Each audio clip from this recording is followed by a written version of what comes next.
Hey there, this is Tyler, shop foreman here at North Star Ag. Today I want to go through a preseason checklist on a sprayer. For example, today we're going to use a Fast 9518T. The first thing we're going to talk about is your filters. We want to check each filter that is clean of debris so it does not cause tip plugging throughout the season. To check where each filter is located, check your owner's manual on your sprayer. Each sprayer's location of filters are a little bit different. The next thing would be is the plugs or the end caps on the end of each boom. This one, for example, just has a quarter turn valve, but some sprayers just have a plug that go in the end of the boom that need to be reinstalled after the winter. The next thing we want to talk about is your spray pattern. We want to make sure that that is correct for your application needs. While checking that, you also want to be checking for leaks throughout the whole machine. Now we want to talk about boom defaults. And by defaults, I'm referring to either cracks or bends throughout the boom. And cracks you're going to look at for the welds throughout the boom or just bends from the boom if something happened from the previous year. Next, we're going to talk about tire pressure. For tire pressure, you want to look into your owner's manual for factory specifications on what they recommend. Now we want to talk about lug nut torque specs, which is in your owner's manual to this specific machine.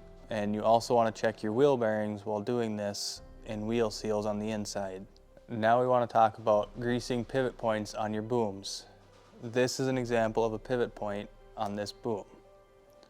If your machine has tracks on it, you also need to grease them pivot points also. Check your owner's manual for the specific time that they recommend to grease all the pivot points throughout your machine.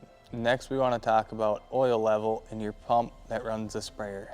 You want to check your owner's manual for amount of oil and type of oil that goes into the pump. This pump on this sprayer, for example, has a sight gauge to check the amount of oil that is already in the pump. If your sprayer has tracks, you also want to check the oil level in each hub throughout the track. Check owner's manual for amount and type of oil that goes in the hub. Now we're going to talk about wiring. You want to check wiring throughout your whole machine for damage. If there is damage, fix it now, pre-season, so there is no downtime in the middle of the spraying season.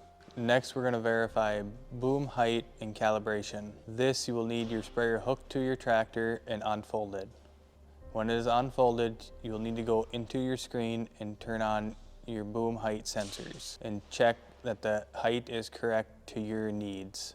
Next, we want to talk about your sprayer sections working properly.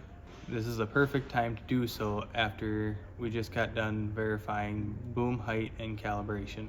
Since the sprayer is already hooked up to the tractor and unfolded, now we want to check that each ball valve turns on and off correctly for each section that they are assigned to. These are a few things to check over on your sprayer pre-season so you do not have downtime in the middle of spraying season. If you have any more questions or concerns about your unit, call us here at North Star Ag.